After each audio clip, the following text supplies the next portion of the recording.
नमस्कार मित्रांनो, स्वागत आहे तुमचं पुन्हा एका नवीन व्हिडिओमध्ये. मित्रांनो, मध्य पूर्वेतील युद्धामुळे भारतीय शेअर बाजारामध्ये मोठी अस्थिरता आहे. मार्च महिन्यात बाजारांनी मोठी घसरण पाहिली.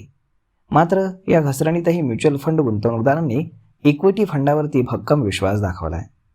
मार्चमध्ये इक्विटी म्युच्युअल फंडामधील गुंतवणूक 56% वाढून 40,450 कोटी रुपयांपर्यंत पोहोचली आहे. स्मॉल कॅप आणि मिड कॅप फंडामध्ये देखील जोरदार वाढ दिसून आली आहे. Association of mutual fund in India म्हणजेच IMFI यांच्या आकडेवारीनुसार इक्विटी म्युच्युअल फंडमधील गुंतवणूक फेब्रुवारीमध्ये 25,978 कोटींवरती होती, जी वाढून मार्चमध्ये 40,450 कोटींपर्यंत वाढली. मात्र डेट फंडांमधून मोठ्या प्रमाणात पैसे काढले गेले. फेब्रुवारीमध्ये डेट फंडामध्ये 42,106 कोटी रुपयांची गुंतवणूक झाली होती, तर मार्चमध्ये 2,94,000 कोटी रुपये काढून घेण्यात आलेत.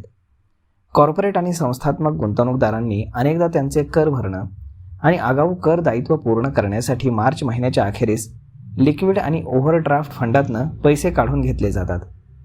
यामुळे लिक्विड फंडांमधून सर्वाधिक 1,34,000 कोटी रुपये बाहेर गेले. मनी मार्केट फंड आणि ओव्हरनाईट फंडांमध्ये लक्षणीय विक्री दिसून आली. मात्र क्रेडिट रिस्क फंडांमध्ये सर्वात कमी घट दिसून आली, ज्यातून केवळ 329 कोटी रुपयांचाच निधी विड्रॉ करण्यात आला. तर मार्च महिन्यामध्ये म्युच्युअल फंड SIP गुंतवणुकीनं एक विक्रम नोंदवला आहे. SIP मधील मासिक आवक ही फेब्रुवारीतील 29,845 कोटींच्या तुलनेत 8% वाढून 32,087 कोटींवरती पोहोचली आहे. यापूर्वी सलग 2 महिने SIP गुंतवणूक ही 30,000 कोटींच्या वर राहिली असून फेब्रुवारीमध्ये आवक किंचित कमी झाली होती. वार्षिक तुलनेमध्ये SIPचा कल हा मजबूत राहिला आहे. मार्च 2025मध्ये 25,925 कोटींच्या तुलनेत मार्च 2026मध्ये मासिक SIP आवक ही 4% वाढली आहे. हायब्रिड फंडांमध्ये देखील गुंतवणूकदारांची आवड ही कमी राहिली आहे. फेब्रुवारीमध्ये 11,983 कोटी रुपयांची गुंतवणूक झाली होती, तर मार्चमध्ये या योजनांमधून 6,538 कोटी रुपये काढून घेण्यात आलेत. तर स्मॉल कॅप फंडांमधील गुंतवणूक ही 6,263 कोटी रुपये आणि मिड कॅप फंडामधील गुंतवणूक ही 6,063 कोटी रुपये होती. व्हॅल्यू आणि फोकस्ड फंडांनी अनुक्रमे 196% आणि 169% मजबूत मासिक नफा नोंदवला आहे.